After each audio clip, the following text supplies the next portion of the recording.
Hello friends, welcome to solution classes. Solution classes आपके लिए लेकर आया है एक नया वीडियो जिसमें हम डायरेक्टरेट ऑफ एजुकेशन के द्वारा जो अभ्यास प्रश्न पत्र प्रैक्टिस पेपर आप सभी के लिए दिया गया है उसको हल करना सीखेंगे। चलिए शुरू करते हैं अपना प्रैक्टिस पेपर। इस प्रैक्टिस पेपर में जैसा कि पहले से ही हमें पता है कि 5 सेक्शंस हैं। इन 5 सेक्शन को A B C D E में डिवाइड किया गया है। A section, B section, C section, D section और ई सेक्शन। ए सेक्शन में 20 MCQ टाइप्स क्वेश्चन है जिनके एक एक नंबर है आपके पास। सेक्शन बी में 5 क्वेश्चन हैं 2 मार्क्स के हैं। सेक्शन सी में 6 क्वेश्चन हैं जो 3 मार्क्स के हैं और सेक्शन डी में 4 क्वेश्चंस हैं जो 5 मार्क्स के हैं। इसके साथ आपको 3 केस स्टडी बेस्ड क्वेश्चंस हैं जो 4 मार्क्स के रहेंगे, जिनमें जो क्वेश्चंस होंगे 2 क्वेश्चन 1 मार्क्स के रहेंगे और 1 क्वेश्चन आपका 2 मार्क्स का रहेगा। बाकी सारे क्वेश्चंस आपके कंपलसरी हैं। कुछ क्वेश्चंस में इंटरनल चॉइस आपको दे रखी है। पाई की वैल्यू आपको 22/7 यूज करना है जब भी आपसे कहा जाएगा, और कैलकुलेटर का यूज जो है वो परमिटेड नहीं है। तो चलिए शुरू करते हैं हम अपना जो पेपर है उसको हल करना। सबसे पहले पहला सेक्शन है सेक्शन ए। इसमें 20 क्वेश्चंस हैं और हर एक क्वेश्चन जो है वो 1 मार्क का है। तो पहला क्वेश्चन पढ़ते हैं। If the HCF of 65 and 117 is expressible in the form 65m minus 117, then the value of m is। तो आपको क्वेश्चन दे रखा है कि अगर 65 और 117 का हम HCF फाइंड आउट करते हैं और उसको फिर इस फॉर्म में रिप्रेजेंट किया जाए तो m की वैल्यू क्या होगी। चलिए देखते हैं। सबसे पहले हम लोग 65 और 117 का जो है वो HCF फाइंड आउट कर लेंगे। तो 65 के फैक्टराइजेशन करेंगे आप लोग। 65 का जब फैक्टराइजेशन करेंगे तो आपके पास क्या आएगा, देखिए 65 का फैक्टराइजेशन किया आपने 5 से किया पहले। 5 1 जा 5, 5 3 जा 15, 13 1 जा 13। तो आप देखेंगे आपका इसका जो फैक्टराइजेशन आया वो 5 × 13 आया। ऐसे ही आप 117 के फैक्टर्स करेंगे तो देखिए 3 से करेंगे पहले। 3 3 जा 9, 3 9 जा 27, फिर 3 से किया, 3 1 जा 3, 3 3 जा 9, फिर 13 से करेंगे, 13 1 जा 13। तो यहाँ पर भी आपके पास देखिए 3 × 3 × 13 आ गया। अब आप इन दोनों का HCF कैलकुलेट करेंगे तो इसका जो HCF आएगा आप देख रहे हैं इन दोनों में आपके सामने जो है वो एक तो 13 ऊपर भी है और नीचे भी है। इस तरह से आपका जो HCF आ जाएगा वो 13 आ जाएगा। चलिए 13 HCF आ गया। अब आप यहाँ देखिए HCF को इस फॉर्म में रिप्रेजेंट किया गया है।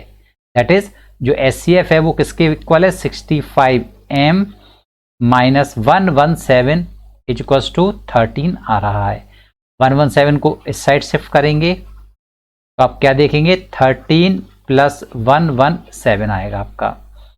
अब देखिए आप इसको हम और सॉल्व करते हैं। तो इसको जब सॉल्व करना होगा तो आपके पास क्या आएगा, 65m इज इक्वल्स टू 130। तो m की वैल्यू हो जाएगी 130/65। 65 2 जा 130। तो m की वैल्यू आपके पास यहाँ पर कितना आ गया, आप देख रहे हैं कितना आ गया आपका m की वैल्यू। m की वैल्यू 2। तो आप इस पर टिक कर देंगे। क्या करेंगे, दिस इज 2। तो इस तरह से हम क्या कर सकते हैं, इसकी वैल्यू को कैलकुलेट कर सकते हैं। चलिए नेक्स्ट क्वेश्चन की तरफ बढ़ते हैं जो कि हमारा the sum of the zeros of a quadratic polynomial is 11 and the product of its zeros is 30। The polynomial is, तो आपको सम ऑफ द जीरोस दे रखा है, that is sum of zero को हम लोग अल्फा प्लस बीटा कहते हैं, कितना दे रखा है, is 11, and product of the zeros is also given, alpha into beta is given 30। आपको पॉलिनोमियल पता करना है, तो जो पॉलिनोमियल का फॉर्मूला होता है वो क्या होता है, आप सभी जानते हैं, पॉलिनोमियल इक्वल्स टू होता है x square minus sum of zeros into x plus product of zeros. तो आप यहां पर देखेंगे कि x square minus alpha plus beta into x plus alpha beta, value put कर दीजिए, जो जो वैल्यू आपको दे रखी है, अल्फा प्लस बीटा आपको 11 दे रखा है और अल्फा इंटू बीटा आपको 30 दे रखा है। अब आप देखेंगे किससे मैच कर रहा है, ये बी वाले ऑप्शन से मैच कर रहा है, तो हमारा आंसर क्या हो जाएगा भाई, B option is correct. Okay, तो यहां पर आप क्या कर सकते हैं, बी ऑप्शन को करेक्ट कर सकते हैं। इसके बाद आइए थर्ड क्वेश्चन देखते हैं। तो इसमें से पूछा गया है कि निम्नलिखित में से पैरेलल लाइंस के लिए एक रूल है। तो पैरेलल लाइन आप जानते हैं a1 upon a2 is equals to b1 upon b2 is not equals to c1 upon c2 के लिए होता है। तो आपका ये तीसरा क्वेश्चन सॉल्व हो गया। अगर आपको ये वीडियो पसंद आता है तो मेरे चैनल को लाइक, शेयर और सब्सक्राइब जरूर कीजिए। नेक्स्ट क्वेश्चन देखते हैं। इन्होंने क्या कहा है, one root of the quadratic equation x square minus p x plus 12 is equals to 0 is -2। तो आपको एक क्वाड्रेटिक इक्वेशन दे रखा है और इसका आपको एक 0 -2 गिवन है। अगर कोई भी नंबर किसी क्वाड्रेटिक इक्वेशन का रूट होता है तो वह उसको सेटिस्फाई जरूर करेगा। सेटिस्फाई करने का मतलब क्या होता है, सेटिस्फाई का मतलब होता है कि अगर हम x की जगह -2 रख देंगे तो इसकी वैल्यू LHS और RHS दोनों में बराबर रहेगी। चलिए रख कर देखते हैं। तो x square minus p x plus 12 equals to 0 है। x की जगह आपको क्या कर देना है, -2 पुट कर देना है, क्योंकि सिंस -2 इज अ 0 और रूट, तो पुट x इक्वल्स टू -2, आप -2 रख दीजिए यहां पर, तो क्या होगा, -2 का square minus p x, that is x की वैल्यू हमें क्या रखना है यहाँ पर, x की वैल्यू हम लोग रख देंगे यहाँ पर -2 into -2 plus 12 is equals to 0। तो 4 plus 2p plus 12 is equals to 0। 2p 12 और 4 को आप ऐड करेंगे तो आपका 16 आ जाएगा, that is 16 is equals to 0। अब आपको क्या करना है, देखिए यहां पर p की वैल्यू को कैलकुलेट करना है। तो 2p इक्वल्स टू -16 होगा, तो p equals to -16 divided by 2 that is -8। तो आप देख रहे हैं आपका ऑप्शन सी करेक्ट है। तो इस तरह हम इस क्वेश्चन को सॉल्व कर सकते हैं। आइए नेक्स्ट क्वेश्चन की तरफ बढ़ते हैं। नेक्स्ट क्वेश्चन है हमारा समांतर श्रेणी, दैट इज एपी आपको गिवन है और इसमें फर्स्ट नेगेटिव टर्म, पहला ऋणात्मक पद क्या होगा। तो हमें फर्स्ट नेगेटिव टर्म यहां पर कैलकुलेट करना है। तो जब भी हमें एपी दे रखा हो और उसमें फर्स्ट नेगेटिव टर्म पता करना हो तो हम क्या करेंगे, पहले ये पता कर लेते हैं 0 किस नंबर पे आएगा। क्यों पता कर लेते हैं, देखिए अगर आप किसी नंबर को देखें तो ये 0 है, 0 के इस साइड नेगेटिव होता है और इस साइड पॉजिटिव होता है। अगर हम 0 से थोड़ा सा भी पीछे जाते हैं तो हमें नेगेटिव टर्म मिल जाएगा। तो हम लोग क्या करेंगे, यहां पर देखते हैं कि इसमें कब वैल्यू 0 आ रही है, 0 को nth टर्म मान लेंगे और फिर इसकी वैल्यू को पता कर लेते हैं। देखिए लेट nth टर्म भी 0 मान लिया हमने। तो an is equal to 0। an का फॉर्मूला होता है a plus n minus 1 into d is equal 0। आप देख रहे हैं a की वैल्यू क्या है, 261 है, डी की वैल्यू आप कैसे निकालेंगे भाई, यहाँ पर इसमें से इसको माइनस कर दीजिए, A2 माइनस A1, 255 माइनस 261 किया, आपका यहाँ पर 11 में से 5 गया -6 आपका आंसर। अब देखिए डी की वैल्यू आपकी -6 है, ए की वैल्यू आपकी 261 है, यहाँ पुट कर दीजिए, एन की वैल्यू कैलकुलेट हो जाएगी। तो ए की वैल्यू कितना है 261 प्लस n माइनस 1 इंटू जो डी की वैल्यू है वो है -6 इक्वल्स टू 0। मल्टीप्लाई करेंगे 261 minus 6n plus 6 equals to 0।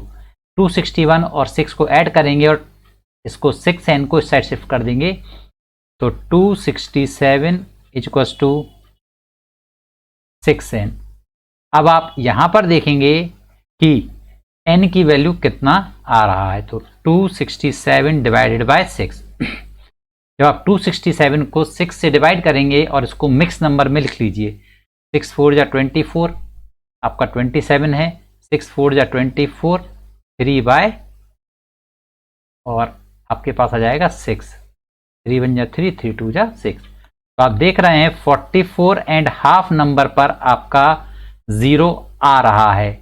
Since terms के जो संख्या होती है वो कभी भी आपका अपॉन में नहीं होती है, ठीक है, या फ्रैक्शन में नहीं होती है। तो इसके जस्ट हम आगे बढ़ेंगे, 44.5 के जस्ट आगे बढ़ेंगे तो कौन सा टर्म मिलेगा हमको, 45th टर्म मिलेगा, जो कि हमारा फर्स्ट नेगेटिव टर्म हो जाएगा। तो यहाँ हमारा 45th term first negative term होगा। नेक्स्ट क्वेश्चन देखिए, the length of the diagonal of a rhombus are 30 centimetre and 40 centimetre. तो आप यहां पर देखेंगे एक रोम्बस आपको दे रखा है और इस रोम्बस की जो डायगोनल्स हैं उनकी लेंथ आपको गिवन है भाई, ठीक है भाई।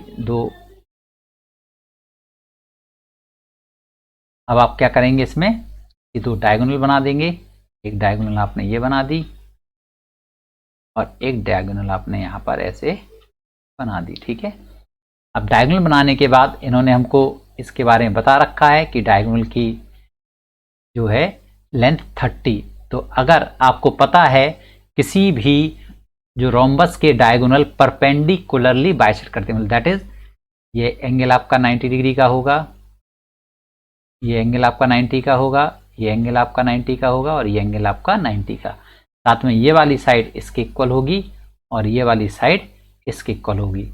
तो आप क्या करेंगे, अब यहाँ पर इसको 30 सेंटीमीटर है तो आप दो हाफ पार्ट में डिवाइड करेंगे तो ये कितना आ जाएगा 15 सेंटीमीटर आ जाएगा और ये टोटल 40 सेंटीमीटर, तो ये आपका 20 सेंटीमीटर आपके पास आ जाएगा, ठीक है। तो अब आप इसमें पाइथागोरस थ्योरम अप्लाई करके, सपोज इसको आपने हाइपोटेनस मान लिया, तो आपके पास फॉर्मूला क्या होगा, h² इक्वल्स टू 15 का स्क्वायर प्लस 20 का स्क्वायर। तो 15 का स्क्वायर 225 होता है, 20 का स्क्वायर 400 होता है, क्या रिजल्ट आ जाएगा आपके पास 625।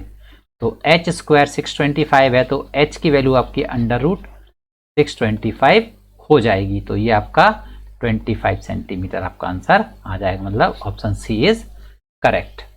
जैसे आपने ये नेक्स्ट क्वेश्चन करते हैं इसके बाद, ठीक है। आई होप आपको समझ आ रहा होगा। नेक्स्ट है, आकृति में ट्राइंगल ABC एक वृत्त के परिगत है। आपके पास क्या दे रखा है, एक ट्राइंगल ABC दे रखा है जो क्या है, इस सर्किल के चारों तरफ सर्कमस्क्राइब इसको कर रहा है और आपको AB की लेंथ पूछी गई है। AB is where, AB this one, okay. तो आप देखिए हम सभी ने जो है टेंजेंट्स के जो है रूल्स पढ़ रखे हैं कि length of tangents are equal if it is drawn from the external, कि अगर हम एक एक्शनल पॉइंट से टेंजेंट ड्रॉ करते हैं तो उनकी लेंथ क्या होती है, हमारे पास बराबर होती है। तो देखिए ये 4 है, यहां से यहां तक आप देख रहे हैं ये 4 है, दिख रहा है ना आप सभी को कि इसकी वैल्यू आपके पास कितनी दे रखी है, 4 दे रखी है। देखिए ये 4 दे रखी है, तो ये वैल्यू भी आपकी क्या हो जाएगी, 4 हो जाएगी। ये वैल्यू 6 दे रखी है तो ये वैल्यू भी 6 हो जाएगी। जब ये वाली वैल्यू 4 हो जाएगी तो ये पूरा 12 है, 12 में से 4 माइनस कर दोगे तो आपका क्या बचेगा, देखिए ये 4 है तो ये 4 होगा, ये 4 है और ये 12 है तो ये 8 होगा, तो ये भी 8 हो जाएगा। यहाँ पर ये 6 है तो ये 6 हो जाएगा। इन दोनों को आप ऐड कर देंगे तो आपका 14 सेंटीमीटर आ जाएगा। तो बी ऑप्शन इज करेक्ट। आइए नेक्स्ट क्वेश्चन देखते हैं। इन्होंने देखिए क्या बोला गया है, the line segment joining the point this and this is divided by the y axis in the ratio. तो मैंने आपको पहले ही बताया था कि वाई एक्सिस का जब भी पूछा जाए तो क्या करना है हम लोगों को, जो एक्स एक्सिस के पॉइंट्स होंगे, ठीक है, उनका रेशियो बता देंगे और उसमें जो नेगेटिव साइन उसको, अगर हम इसको जल्दी करना चाहें तो क्या कर सकते हैं, जब भी वाई एक्सिस पूछा जाए तो जो एक्स वाले पार्ट हैं उनका रेशियो बता दीजिए। क्या आंसर आएगा, -3/5। अब हमें इस साइन को हटा देना है तो आपका आंसर क्या आ जाएगा, 3/5 आपका आंसर हो जाएगा। चलिए अब इसको सॉल्व करके भी निकाल देते हैं। इन्होंने क्या कहा है आपसे कि एक लाइन है और इस लाइन के जो कोऑर्डिनेट हैं वो -3,2 और 5,7 है। इस पॉइंट का P नाम दे दिया, इस पॉइंट को Q नाम दे दिया। यहाँ पर एक पॉइंट ले लिया हमने जो y एक्सिस के द्वारा में बन रहा है। तो y एक्सिस पर कोई भी पॉइंट होगा उसके कोऑर्डिनेट 0, y फॉर्म में होंगे और आप इसको कह सकते हैं कि इसको m1/m2 में डिवाइड कर रहा है। अब ये x की वैल्यू है, ये y की वैल्यू है। यहाँ पर ये x1 ये y1 हो गया, ये x2, y2 हो गया। अब क्या करेंगे आप, x का फॉर्मूला, क्योंकि x की वैल्यू आपको दे रखी है, फॉर्मूला है m1 x2 plus m2 x1 upon m1 plus m2। अब आप देखिए यहाँ पर x की वैल्यू आप 0 रख देंगे, m1 की वैल्यू आपको कैलकुलेट करनी है, x2 की वैल्यू आपके पास 5 है, m2 की वैल्यू कैलकुलेट करनी है, इसकी वैल्यू -3 है, whole upon m1 plus m2। जब आप इसको सॉल्व करेंगे और आगे बढ़ेंगे तो देखिए क्या रिजल्ट आता है आपका, 0 इंटू m1 प्लस m2 आएगा जब आप इसको सॉल्व करेंगे।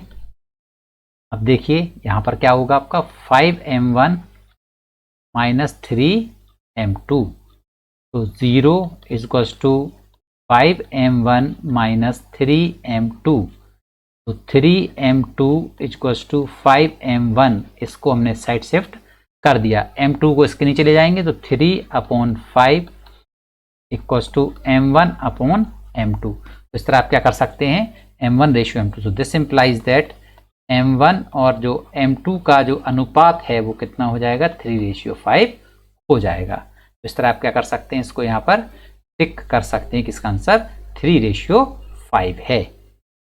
नेक्स्ट क्वेश्चन देखते हैं। चलिए, आपको एक ट्राइंगल दे रखा है ABC जिसमें एंगल भी 90 डिग्री है। तो आप क्या करेंगे, एक राइट ट्राइंगल बना लीजिए भाई और इसका नाम आप क्या रख देंगे, ABC। क्लियर। तो इस ट्राइंगल का नाम आपने ABC रख दिया। एंगल भी 90 डिग्री है और tan A 1/√3 है। tan A आपको 1/√3 sin C की वैल्यू पूछी गई है। तो आपको क्या दे रखा है, tan A = 1/√3। आपको पता है इस क्वेश्चन को हम दो तरह से कर सकते हैं। पहला तरीका आप क्या करेंगे, P/B, tan थीटा P/B होता है, तो A के लिए अपोजिट साइड आपको लेनी है, दिस इज 1 एंड B की वैल्यू आपके पास √3, तो ये P हो गया और ये B हो गया। अब आपको H की वैल्यू कैलकुलेट करनी पड़ेगी। तो H² = P² + B², that is by Pythagoras theorem. तो P की वैल्यू कितनी है आपके पास, 1 का स्क्वायर प्लस √3 का स्क्वायर, तो H²। तो H की वैल्यू H² आपका 1 + 3 हो जाएगा, H = √4 हो जाएगा, तो 2 आंसर आ जाएगा। अब आपका इसकी वैल्यू कितनी आ गई, 2 आ गई। आपको sin C निकालना है, sin C इस एंगल के लिए वैल्यू निकालनी है। देखिए ध्यान से, ये क्वेश्चन काफी अच्छा है।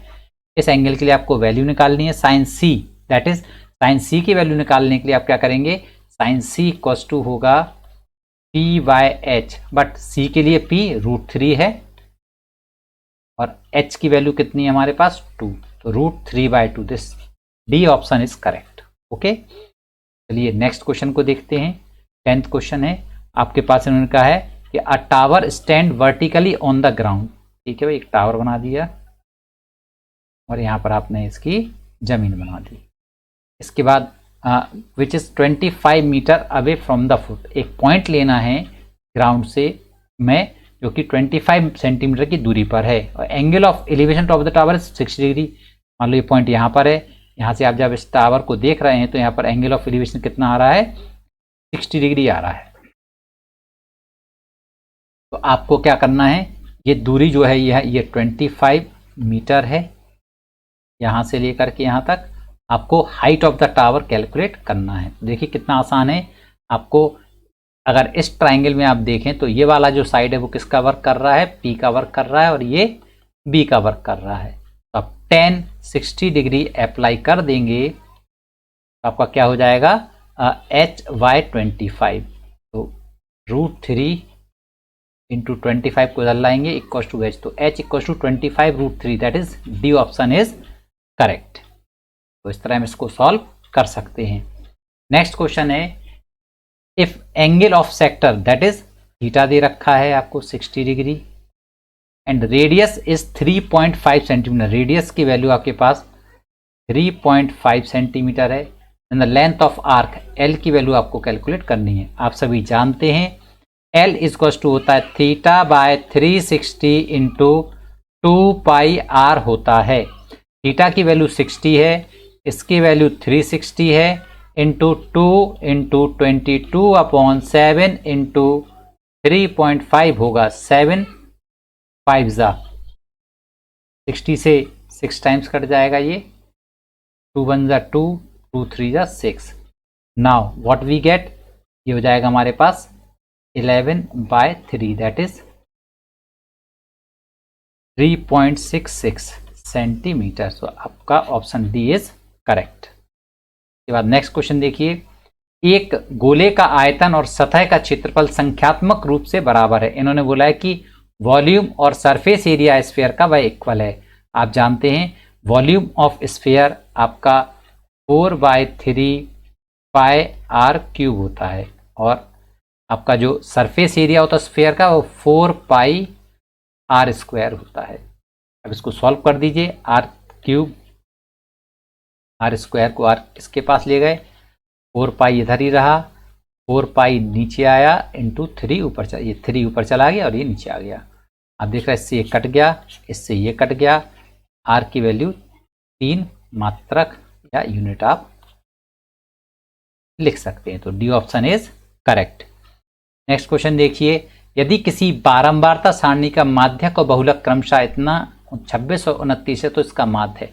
ये हमेशा से ये क्वेश्चन हमेशा पेपर में आता है, आप इसकी तैयारी अच्छी तरह से करिए। क्वेश्चन क्या है, मीडियन और मोड गिवन है, आपसे मीन पूछा गया है, तो हमें यहाँ एम्पिरिकल रिलेशन का यूज करना होगा। 3 median equals to 2 mean plus mode. तो 3 टाइम्स ऑफ मीडियन की वैल्यू कितनी दे रखी है हम लोगों को, मीडियन दे रखा है 26 इक्वल्स टू 2, मीन हमको कैलकुलेट करना है, और मोड की वैल्यू आपको दे रखी है 29, बिकॉज रिस्पेक्टिवली लगा है, तो पहला वाला मीडियन है, दूसरा वाला मोड है। इसको सॉल्व करोगे 3 6 18, 3 2 6 1 7 माइनस 29 इक्वल्स टू 2 मीन। 18 में से 9 गया 9, 6 में से 2 गया 4/2 इक्वल्स टू मीन। 2 2 जा 4, 2 4 जा 8, 2 5 जा 10, दैट इज 24.5। ये वाला हमारा ऑप्शन करेक्ट है, बी वाला। ठीक है, तो इस तरह हम इसको सॉल्व कर सकते हैं। अगर आपको ये वीडियो पसंद आ रहा हो तो मेरे चैनल को लाइक, शेयर और सब्सक्राइब जरूर कर लीजिए, और बेल आइकन दबाना भी ना भूलें, जिससे आपको नए वीडियो का नोटिफिकेशन मिल जाए।